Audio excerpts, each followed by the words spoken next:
Hello, everyone. Welcome to this week's episode of Jump In with Jumi here on blackdoctor.org. I'm your host, Jumi, and with Memorial Day weekend upon us, as is the unofficial start of summer, you know what that means. A lot of us are ready to start planning some trips. So today's episode is going to touch on how all of us can be incredibly safe and smart as we start to venture away from our homes a little bit more and more. Between the messages coming from the CDC and countries opening up to fully vaccinated Americans, and the fact that there are still many places, the US included, where vaccination rates just aren't up to par quite yet, this episode is all about what we need to be taken into consideration as we continue to travel. So today you'll hear from two people. One is a CNN contributor and the other is a New York Times contributor who are going to talk to us about the importance of vaccinations and keeping us safe as we travel and how to plan an incredibly safe yet still really fun and engaging trip. So before we get started, let me know where you're tuning in from. And if you have any summer plans, where are you going or where do you want to go? Drop it in the comments and make sure you share this episode because it is time to introduce our first guest. Our first guest is an expert in taking complex scientific concepts and turning it into impactful, judgment-free, and accessible information for diverse audiences. She dedicates several hours a week to promoting science literacy and debunking misinformation on social media, which we all know is incredibly important. She is an infectious disease epidemiologist who is one of the leads for the COVID tracking project at The Atlantic. She's also an expert contributor for NBC in the Bay Area and CNN. Please help me in welcoming Jessica Malati Riviera. Hello, Jessica. Hi. How are you? I'm good. How are you? Thank you so much for jumping into today's show. Thank you. It's going to be a great one, right? I'm excited. All right. Thank you so much. So can you tell the viewers a little bit more about you and your work? Yes. So as you heard, I'm an infectious disease epidemiologist and a science communicator.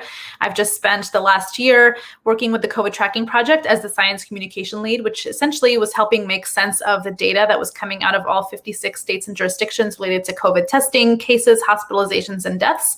And then on the side, I also do, I do a few things. I do a lot of epidemiological research with some research groups in Boston and here in Los Angeles, as well as doing some science communication on the side on social media, which has turned into a whole thing. I've got a very captive audience of people who are insatiably hungry for science and understanding everything related to COVID. And it's been an honor to do this. I have a very, very niche expertise in pandemics. And so it seems like this is my time to share that knowledge. And we're very grateful for you now because I follow your page and I'm just like, I'm grateful for the way you break things down and make it super accessible. And I'm excited that you're going to be able to do the same thing here on today's show. So once again, thank you so much. Definitely want to jump right into it and talk about travel because when it comes to traveling this summer, there's a lot that we do need to take into consideration. So how important is it for people to get vaccinations to avoid becoming vectors when they're traveling around and causing all kinds of harm, given the fact that vaccination rates are completely different across the board? That's exactly it, Jumi. I think that we are dealing with a huge equity issue, right? There are a lot of assumptions that we make when we jump on a plane and go someplace about the kind of availability of healthcare, the status of the healthcare infrastructure, and just what's going on in the population. Mm-hmm. We, in the United States, have an enormous amount of vaccines and ease of availability here. So if we're talking about global travel, international travel, I'm very concerned if people are not including what's going on in their destination, in their risk calculus, because I think it just says a lot about our inability to kind of check our privilege before we hop on a plane, Absolutely. And we definitely need to check that. So what is your most sound advice when it comes to doing that? Because these countries are opening up to fully vaccinated Americans, but does that mean we should go? Does that mean that we just get on a plane and go? What is it? Yeah, it just depends, right? I think that if there are places that are requiring vaccination, I kind of love that, right? I think that there's a lot of misinformation and confusion about what is, appropriate when it comes to air quotes vaccine passports. Right. But also something like that is not very new, right? We've had yellow fever cards for decades, and that is how you verify that you've been immunized against yellow fever, and is required for entrance in a lot of African countries and a lot of East Asian countries. So it's really not new. And I imagine in the context of a public health emergency,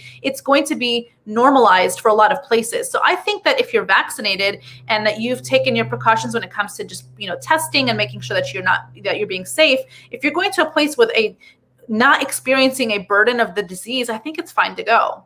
It's fine to go. Okay. So just making sure that you look at what's happening in that country and saying, okay, I will not cause any harm to this country if I go and I'm not vaccinated or I am vaccinated. So when it comes to those different countries that have the different vaccination rates, you've seen it. We have what is it, like 38% right now? 50 now. We have, what'd you say? 50. It's 50 now. Well, both those doses. Yes. Woo! That is amazing. Okay. Yeah. So then, but you got countries on the complete opposite side of like South Africa that have like 1%. Yeah. Yeah. Is that going to be changing anytime soon? Or is it just are those just countries that we just completely avoid? What is it that you say to that? That's such a difficult question because I know that those countries are hurting from not having things like tourism being as robust as they were, as active as they were. But I also know that, it's going to take a while unless we are, as a country, being more benevolent and generous with our doses, our excess doses, and getting COVAX to actually support all these countries that need it. It's going to take a long time for some countries to kind of catch up in that regard. I think that there are some estimates that some countries in Africa will not be fully vaccinated until 2023. I saw that. Yeah. And so I am concerned about travel to places like that, mostly because of what is happening with transmission and what is happening with variants and what is happening with their population not being protected. It's just not fair. Talk to us about those variants. Is the vaccine is it helpful for protecting us from those variants, or are those variants is very strong that you all don't know what's happening quite yet? Yeah, so the vaccines that we have right now have proven to have protective capabilities against the variants, which is very, very encouraging. That data is also evolving as we get more data on the variants themselves. I'm a little concerned to see that the CDC is not going to be investigating mild cases of breakthrough infections, which is troubling because we need that data to help understand the durability of these vaccines. Why aren't they doing that? Well, I think it's just the volume of data, right? I think it's like a couple of things that they don't have the work streams and the pipelines for it, which is frustrating because it's important data, especially in the context of understanding what if we need boosters, right? We need all that data to understand how protective these vaccines are and for how long. Wow. Okay. So then when it comes to domestic travel, we know that different states here have different rates of vaccinations, and you can still carry it from one place to another in the States. What should we be doing when it comes to road trips, traveling to a different country, across the countries, down south, up north? What should people be doing? I've said it many times that I think if you can drive there, that's way better than flying there, just because it's one less thing to worry about, right? In fact, airlines are no longer keeping middle seats open. Airports are getting fuller and fuller. That's way more risky than me hopping in a car and driving a long distance, especially because you can eliminate a lot of the factors of being in crowds much easier. So I'm all about the road trips. I think it's a great way, especially if you can rent an Airbnb and bring a lot of your own food, ways that you can kind of eliminate the amount of exposure you're going to have with people who are either unvaccinated and possibly unmasked, the better. Now, I know that we have guidelines, not rules, but guidelines from the CDC that says if you're fully vaccinated, you don't have to wear your mask indoors and outdoors. That is true because it's confusing. It's confusing. It's confusing because essentially what they're saying is the data is suggesting that it's very, very low risk that if you're fully vaccinated that you would get sick. So you don't need to worry about it. But that's not a mandate on businesses. It's not a mandate on private property. So there's going to be contexts where your mask will still be necessary. And I think for myself, because I'm not quite comfortable relying on the honor system. No chance. I'm not doing that. Not for a while. No. No. So what do you think about these incentive programs that are popping up? So United Airlines recently announced that, their members, if you're like a rewards member, whatever, you'll be entered into getting free trips. And then there's states like Maryland who are saying that every resident that is fully vaccinated is entered to win $40,000. They're doing that every single year or every single month for the month of June. How helpful do you think those are in encouraging people who are a little on the fence about vaccination to get vaccinated? Anything it takes. Anything. Honestly, anything it takes, because look, one of the incentives is the CDC saying you don't have to wear your mask indoors. I mean, that is a way to tell us that there are benefits to vaccination that make our lives seem less and less disrupted by COVID. I know everybody wants to go back to normal. I'm going to go ahead and say that back to normal is how we got here. We need to be thinking about the future. And that back to normal is not, I mean, think about 2019. Like, we don't want to go back there for many reasons. Like, because then 2020 comes and then that's a whole mess. So yeah, exactly. So let's be like very clear about, we now have data and incentives because of the data that say your life is going to improve through vaccination. You're going to be less bothered by this pandemic if you get vaccinated. So what do we as individuals need to do to make sure that we're not spreading, that we're encouraging other people to get vaccinated? And how can we do our part as a community to contributing to, you know, the increased improvement, not just here in the States, but also abroad? Yeah, so I think vaccine equity is something that everybody should be talking about. I think that there are communities here in the United States that still don't have access to the vaccine, and not out of lack of vaccines itself. It's because people sometimes don't have the jobs that support them to get paid time off to do it, or paid time off to recover from the vaccine, or a ride to vaccination centers. I was really honored to partner with Uber to help donate 10 million rides to get people to vaccination sites. And you can actually donate rides or money towards rides so that people can do that. Because tell us more about that. So as an individual, we can donate to Uber the cost of a ride. Exactly. You can donate. It's called Vaccinate the Block. It's on your app. You can donate money that will go towards basically a fund that will provide free rides if you indicate that you're trying to get to a vaccination site and you are unable to do so on your own. Wow. So go ahead. Okay. Oh, okay. So we can just do that through our apps, and then that's going to really help people get to the place where it's like, okay, there's really no excuse for not getting the vaccination because you've got the rides, you've got the access. That's really important. I did not know about that, and I'm sure the viewers didn't know about that. So thank you so much for bringing that up. And that's going to contribute not just here, but also abroad, because as we travel, we're not going to be spreading anything. Exactly. We are not safe until we're all safe, right? We have to think about this in a very collective, communal way.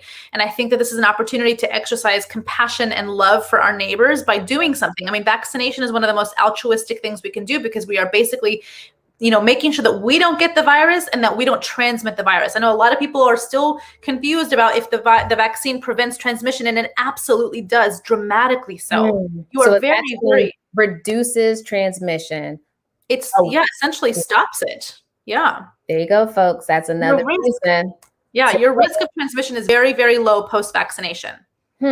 Amazing. So if you had to say that there are 3 things that we can do to be incredibly safe and smart this summer when it comes to traveling, what would be your top 3? Top 3 things are to get vaccinated, to make sure that if you are traveling with people who are either immunocompromised, medically fragile, or ineligible to get the vaccine, that you're doing everything you can to protect them. That means, you know, making sure that you've either gotten tested, that you have enough masks, that you've probably done like a preemptive quarantine just in case. And that you are mitigating your risk as much as possible. So if it means modifying your itinerary by driving instead of flying, doing that, because every single one of those steps is not in vain. Every way that you can reduce risk is going to be better, because risk reduction is additive. You got to think about it like the Swiss cheese model. If you have enough slices of Swiss cheese, and eventually you're going to get a dead end through those holes. Right. So that's the way to think about it. Well, thank you for those 3 tips. Stick around, because I'm sure our viewers have questions for you. But right now, what I want to do, because you did talk about itineraries and you talked about like specific steps that we need to take, I want to bring on a travel advisor who is going to help us when it comes to planning specific ones. So Jessica, stick around. We'll come back to you, but I do want to bring on Jamaica Archer right now.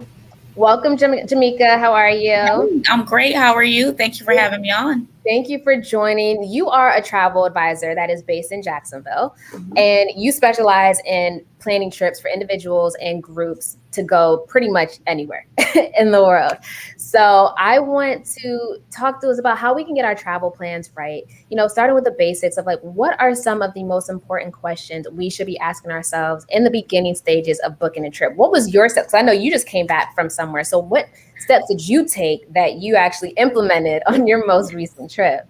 Yes, thank you. There is a lot of research, I think, that goes into determining what destinations you want to visit, and then doing the legwork to make sure that you're going to be compliant. One of the benefits of working with a travel advisor is because we are up to date on entry protocols, what timelines you need to submit documentation to. I will say I totally agree with Jessica when she mentioned places that are requiring to have a negative test to get in. Yes, it is an extra step in your planning process, but you are increasing the likelihood that you're going to not, like you said, be infecting others, and that the people arriving are also going to be negative. So I just got back yesterday from Mexico. I literally just went to Mexico. Has been a destination that does not require a COVID test upon entry. However, the CDC did implement, and it hasn't been lifted. As of January 26th, you do need to have a test to re-enter the country, even if you're a citizen. So I did have to take a test within 72 hours, show that I was negative to come back into the United States, even though I didn't need one to get in. So, but I've seen a lot of people follow suit in providing on-site testing and contracting with labs and trying to make it as easy and seamless as possible to keep the tourism coming into the country. So really understanding what the country's rules are is like the most important thing when it comes to starting the booking of the trip. What are some of the most complicated travel restrictions we need to be aware of? Because you just mentioned the fact that you didn't need a test to go into Mexico, but you need a test to come back into the States within 72 hours, which means that weekend trips are a little difficult to plan right now. So what are some of the more complicated travel restrictions in addition to what we just discussed? I would say there's still a lot of countries, especially in the Caribbean, that are going to require one with, I would say normally 72 hours turnaround time. That's the one that's a little tight. Sometimes depending on your location, your region, and availability to get tests and then get results back quickly.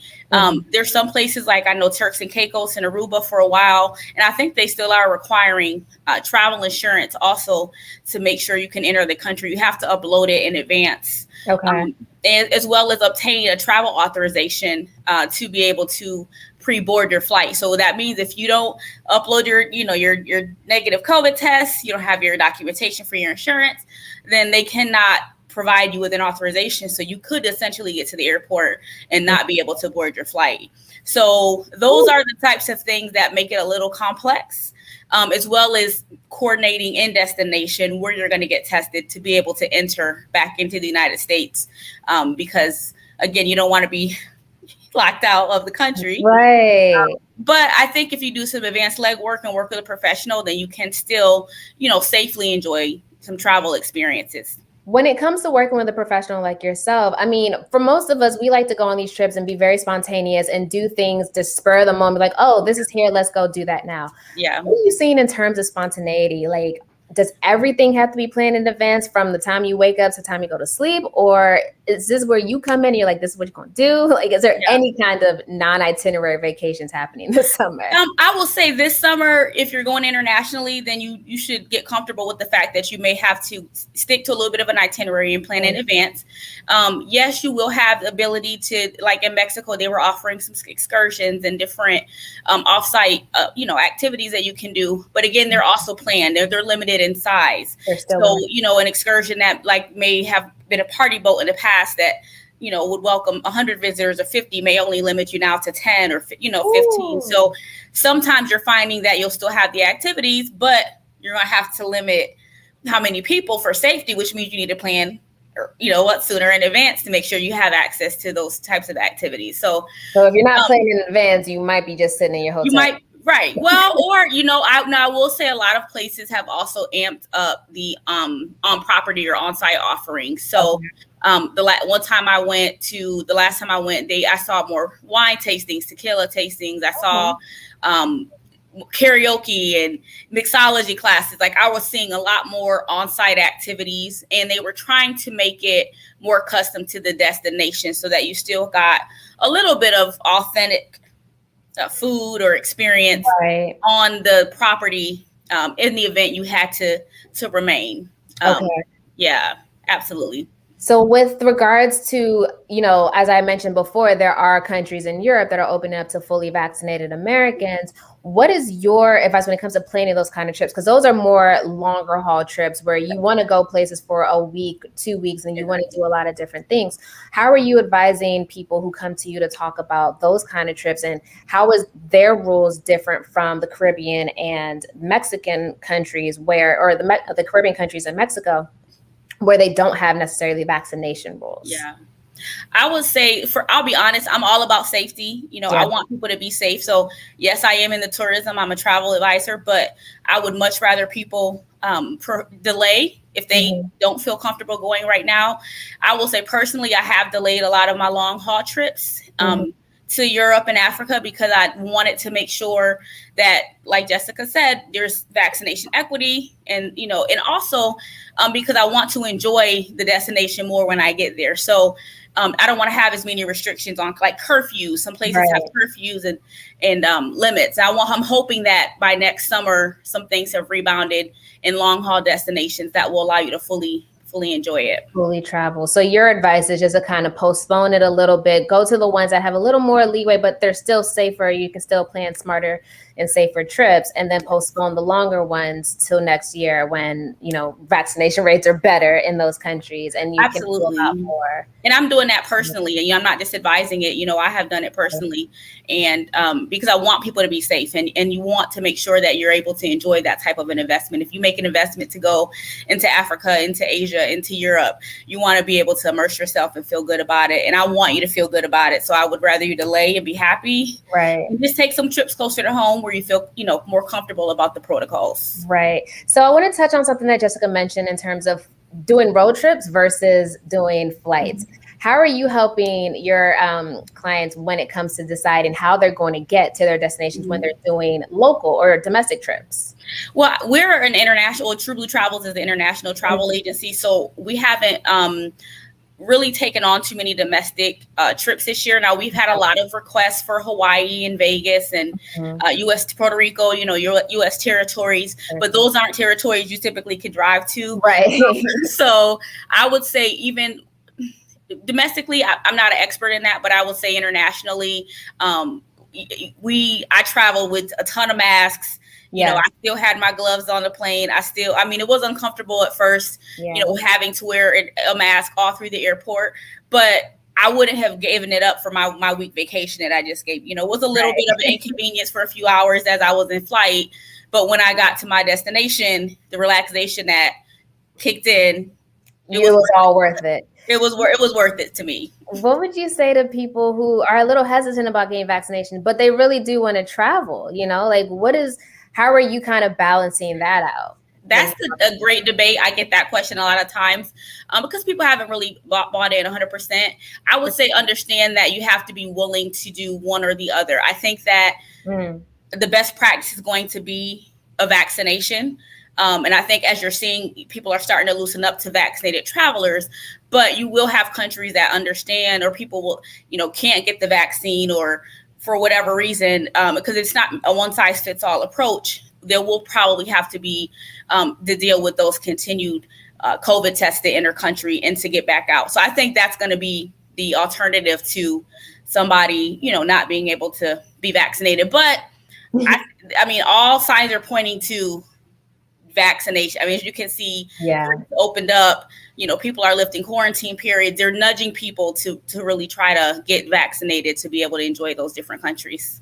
For sure. So it's just so important to get these vaccinations so that you can just kind of move around freely and make sure that you're not, harming other people. I want to bring up Jessica back again so we can get into, there's one thing that's happening now when it comes to travelers coming to the U.S. to get vaccinated. Jamika, have you had people contact you about that? Jessica, how do you feel about that, especially given the inequities all over the country or all over the world right now? How do you all feel about that? Is that a good thing for us, or is that a negative? I mean, I think it's important that we're being mindful of risk that exists outside of our borders and inside of our borders. I have family who, not from this country, who had to provide a negative PCR test before they arrived. And like Jamika mentioned, I think that testing protocols are at the bare minimum. I imagine that vaccination expectations will also probably be at some point part of that requirement. But I think that it's important it's part of our due diligence as a world to make sure that we are reducing the risk of people carrying the virus to new places. For sure. That's incredibly important. So what do you think are some travel trends that are here to stay due to the pandemic, and what trends or what restrictions are going to start to ease towards the end of this year? Well, one of the trends that I've seen, and I'm telling my clients who are deciding to travel, is be flexible. Give yourself plenty of time. Don't try to pack too much into getting in, because you go through security. You have to be health screened. You may be pulled to the side for individual questionnaires. So plan ahead and give yourself time. Don't plan a 1 hour tight connection in between countries, because there's a good likelihood that you may not make it through customs and immigrations and health screening process to make your connecting flight.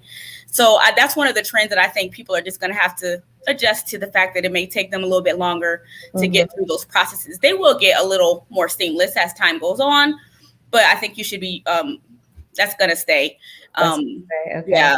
Masking, I think, is still going to stay. You're going to see masking in destination for a while. Oh, yes. Mexico, everywhere I went, every staff member, every resort member, everybody I saw on the streets had a mask. So get comfortable with seeing those masks out and wearing them, because you're going to still need to navigate those destinations and do it in a safe way. But what about when the airlines stop, which is supposed to happen September 12th, I believe? How are people going to start feeling about that?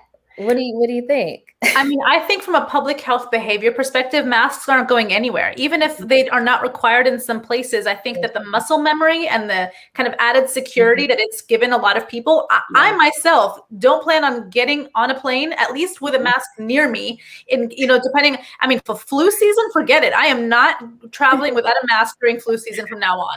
It's very unlikely for me. I think that looking back at the history of infectious diseases, one of the things that we learned from the 1918 pandemic, for instance, was the importance of hand hygiene and hand washing. One of the biggest takeaways from this pandemic is the importance of masks. And I think for a lot of people, and let's be also very real, this practice exists in a lot of places in the world already. In Asia, in Southeast Asia, it's very common to see people walking with masks if they're sick, if they're feeling kind of under the weather, if they've going to a really crowded place. And I think we should normalize that. I think we should also normalize the fact that even if people are vaccinated, it's going to be a huge mental exercise of agility and comfort levels to reacclimate to a pre-pandemic type of life. I think a lot of people need to be kind of handled with grace and patience, because we're not all going to arrive at a post-pandemic, everything's fine, a destination together at the same time. But what truly is even post-pandemic? That is a big question. Is there a date? Is there a time? Not really. I mean, that's the thing that I think is really, really frustrating about how herd immunity is being discussed, because it's not a moment. It's not a 330th million vaccine and then boom, it hits. You got to think about it like a dimmer switch. It's not on and off. It's getting there closely with each additional vaccine, we get closer to it. We also have to be comfortable with the fact that, and I love, Jamika, when you're talking about just being adaptable to change, adaptable to things being different. We may have to deal with COVID being a persistent thing, but this is not as disruptive, right? H1N1 turned into a circulating virus that became endemic, and now we kind of deal with it every year, but it's not disruptive because we have a vaccine. COVID-19 may be like that. We don't know yet, but we need to adapt to the fact that it's not going to just boom, be gone. Yeah. So it's possible that it could be something we got to get booster shots and stuff. Maybe. And time and data will tell. I don't think it's very helpful to get all worked up about, oh my God, this is not, the vaccines need boosters. We don't know yet. Right. The vaccine data is super encouraging. We'll probably get 9-month efficacy data pretty soon, and then possibly 12-month. Okay. But it's all based on the data. We can't make any predictive claims about it. Okay. Speaking of data, where is a good place for people to get vaccination rate information for both the US and international countries? The Bloomberg Tracker is excellent. Bloomberg is tracking it globally and domestically. I checked it this morning. As of this morning, 1.78 billion doses have been delivered across the world. Wow. And that's first, that includes all the doses. Yeah, I think that's initial doses. Those are doses counted so far, 1.78 billion. Okay. What's the risk of not getting a second dose? Because I've been hearing a lot about that, where people get one dose and then they're like, oh, I'm 70%, I'm good. Is that okay? Nope. You are not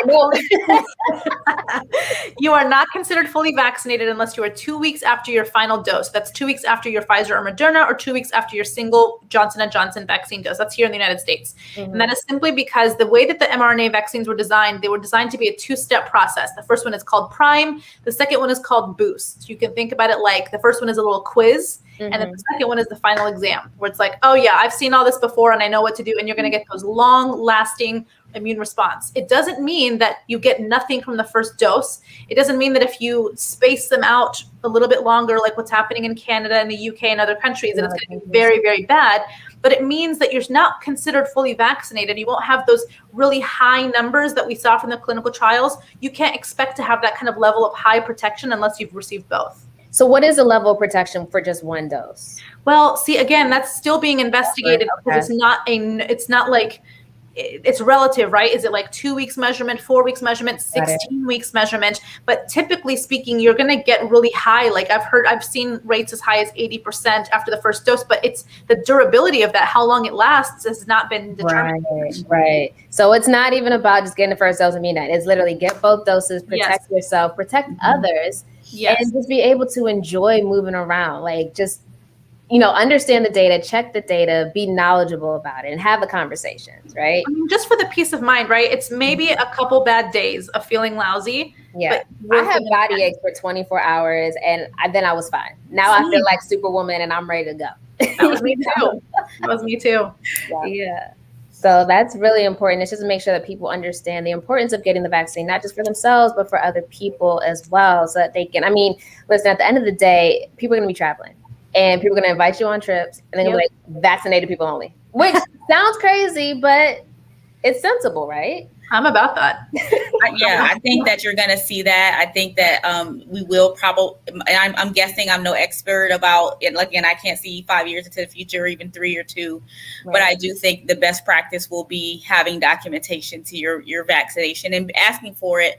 A lot of controversy surrounding, electronic passports and vaccination records and, scanning your phones. I'll tell you, coming in and out of Mexico, I was there a week, but I got back yesterday. You downloaded your QR codes and your questionnaires and they scanned your phone going in, and we have to get used to that. So for some people I saw didn't have Wi-Fi on their phone, and they're trying to get out the country, and they can't scan their QR codes because they can't show that they've gotten these. So those are the types of things that people are going to have to get comfortable with, is technology being a part of the travel planning process. What do you think of those people who feel like the vaccination information is like some kind of HIPAA violation?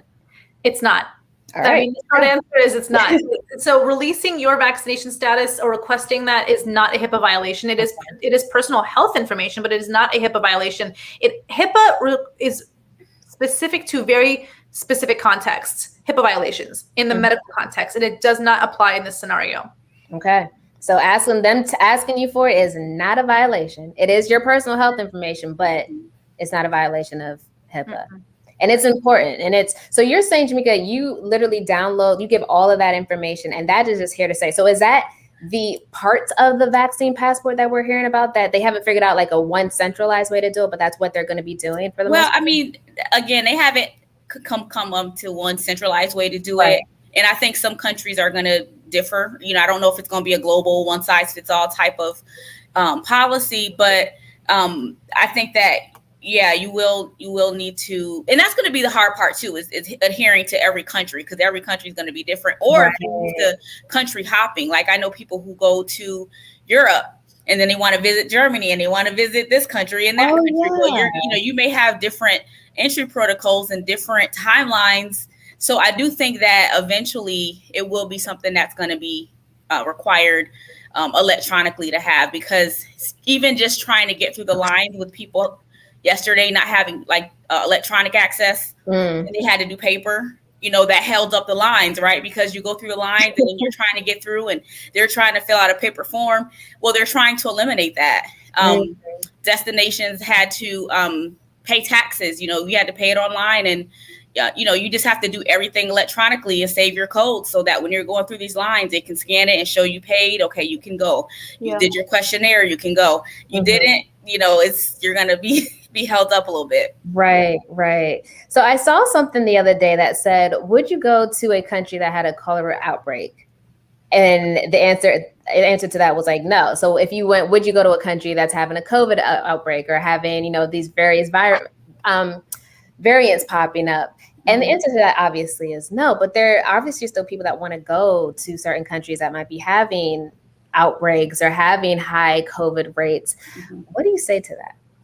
I mean, I think the U.S. State Department does a decent job of giving travel advisories when there are situations related to either security or public health issues that should cause people to not travel. I think right now we're seeing this kind of at play with what's happening in Japan. I think there's a lot of people calling for the, cancellation of the Olympics, and the State Department has issued a very strong advisory against travel there because of COVID. So I don't think you should ever break those rules with the State Department because they're intended to protect you. I think they're even if the country is saying, "Come on in." Yes, even if they're saying, "Come on in." I mean, of course, like sometimes an advisory there are scales of it, right? They have different grades of those advisories. I think like in the context of Zika, for instance, a lot of countries were, do not travel if you are trying to conceive or pregnant, right? And it was a different situation for certain people. That kind of scaling might also happen with vaccinated people too, but it's so early right now in understanding how to know your actual risks for depending on what's going on in each country, that it's not a one size fits all kind of answer. Right. It's just literally do the research, follow the data, have the conversations, make sure the people you're traveling with are on the same level of you when it comes to just being safe. And that's really what it comes down to, right? Yep. Yeah. So, okay, Jamika, if you were to leave our viewers with 3 things that you really want them to take into consideration when they're planning their trips this summer, what is something that you would want to tell them as they're going to these various international destinations? The same, I would say, number 1, be prepared to follow the guidelines and the laws, not just in the U.S., but in those countries.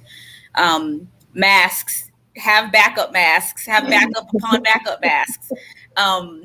I would say definitely think about your excursions and itinerary and how to be flexible with that, and how can you still enjoy an experience but do it safely. I will say this, and I was happy to see yesterday in a lot of the rooms that I went to when I was traveling, they had these safety kits in each room. So when you walked in, they had sanitizer, they had masks, extra masks in a packet, and gloves and disinfectants and wipes, in every room, and they refill those every single day for you so that you had a supply. And I thought that was a nice touch, just to have something, that was a little bit, just a backup plan. But it can be done. I think just do the research and be flexible, be patient. If you're not patient, this is probably not the time for you to be out here traveling. That's real. That is very real. Very real. Would you say in general that getting vaccinated is the safest way to travel this summer? Oh, absolutely. I'm sorry if I left that out. Of course. No. I mean, that's it. I'm fully back. I mean, I know it's a personal choice, and I don't, I don't, to each his own. I was a little reluctant in the beginning, but I decided to go. I think we all were, though. We were, and with a good, we had the reason. But hey, I got it. I got the, my second dose. I didn't even get sick. I didn't get fatigue. I wasn't tired. My arm was sore like a day or 2 later.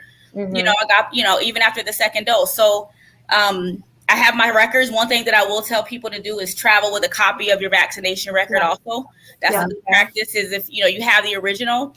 But just like when you have a copy of your passport in case something happened in destination and you lose it, if you have to go to an embassy or, you have a passport at least to show a number, you have, your vaccination record. If it's required, you can have a copy. So I know people don't like paper. That's a really smart advice. I didn't think about that. Yeah, put it in your purse, put it in your bag, put it, just keep it with you because you never know what could happen. And if you have that backup in place, it's going to help you. Yeah. That's really great advice. I didn't think about that at all. I just have this card folded up into like 8 different things so it can fit into my purse. But I didn't think to make a copy of it because it might. I'm a little old school. I'm used to copiers. I'm not, used to everything on my phone. So I'm still old school. I print out everything still, even. Is there something I got a little like laminated thing so that it's like in this like little perfect little clear case, but I also turned it into a digital PDF. That's what I was going to ask. Yeah, is there a way to turn it digital so that it's there at any given moment that we can just pull it up, like add to our wallets on the iPhone or something like that? That's what I did. I just took a picture of it and turned it to a PDF and saved it on my phone. And I'm like I said, I never even thought of that. I'm telling you to print stuff off, but my daughter, she probably would have said the same thing. Put it in a PDF, Mom. Why are you printing paper? Why you got paper? So I just dated myself a little bit, but hey, it's all good. Well, I am so grateful for you both being here to talk about the importance of, we still want to have fun. We still want to, rest this summer. We still want to enjoy ourselves this summer, but we got to make sure that we're taking all these necessary precautions. And we do have to be patient. That was a great point that you all both said, is like just being patient with this, knowing that it's not going to be the same, but you can still get through it. Yeah. And I think that is a major point to hit home. Thank you so much for bringing up the information about the Bloomberg Tracker. I think that's going to be crucial as everybody is planning their trips this summer. And just knowing that you can still have fun. You might not be able to do the crazy thousands of people in one place kind of situation, but you can still do it, right?